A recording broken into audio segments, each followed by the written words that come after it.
Hi, I'm Joshi, and I'm here to help you with your plants. Have you ever bought in a plant and promised yourself you'd take really good care of it and watched it slowly die away? You watered it, you put it in your window, you might have even talked to it a little, and it still died. Well, I'm here to help you out. I used to work at Reams Nursery and Garden Center, and I know a lot about houseplants. So I'm here to just give you some couple good tips. How to tell if you're overwatering or underwatering your plants. Some people find this difficult, but I'm going to teach you a simple trick to make your life easier.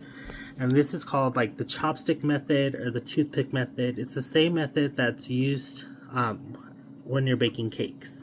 So you take a wooden stick, a metal skewer. I personally just use my finger because I don't care about getting dirty.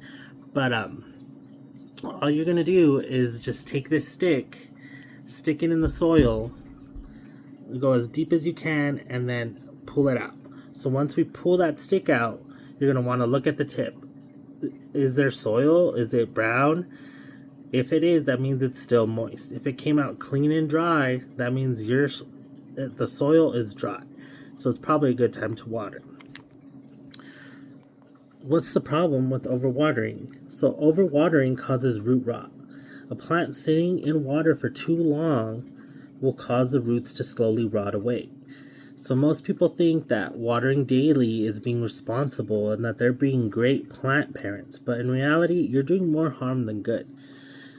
First, you need to check, assess the plant, see, does it need water? Is right now a good time? So we take our handy little stick, our handy little metal skewer, stick it in the soil and find out, and then go forward. How to tell if a plant's overwatered? Easy. We're going to look at the leaves and see how it has normal color. So that's good. Okay, so it looks good. But if a leaf is yellow, possibly even gray, that's a sign that it's rotting away. The plant is trying to tell you that it's stressed out. It's getting too much. How to tell if it's underwatered? Is the leaf crispy? Does it crumble when I touch it? If the answer is yes, that means your plant is underwatered. And it's telling you, hey, give me some water. I'm dying here. So now is a good time to water.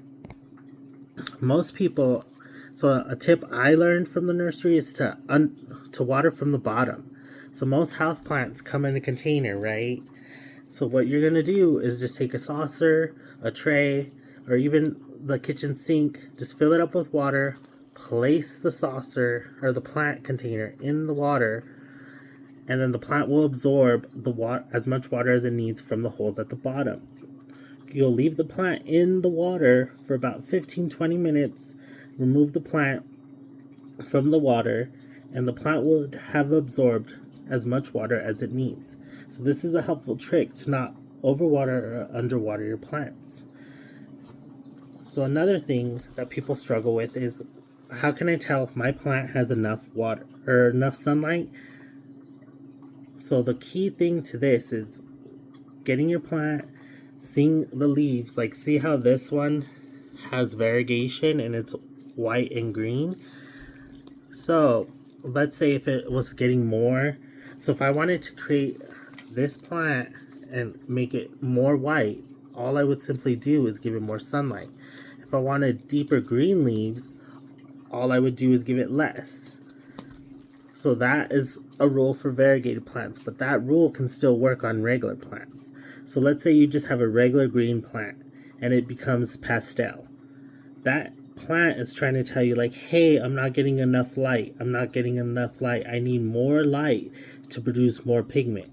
So it's telling you, hey, put me to somewhere more sunnier.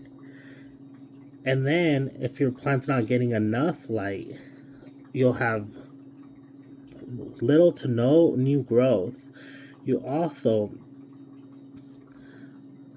would start seeing that pastel effect. So let's say your plant's getting too much light. So if your plant's getting too much light, you'll see physical burns, almost like when you walk outside and go without sunscreen to the pool. Your skin burns. Same concept, but with plants. You'll see burn marks on the leaves. And when you're watering, the most important rule is not to wet the leaves. Yeah, most movies, most commercials show them wetting the leaves. That's not real. That does more harm than good. So, today we learned how to water our plants correctly, the stick method, how if our plants overwatered or underwatered, if the sunlight is adequate, if it's too little or too much.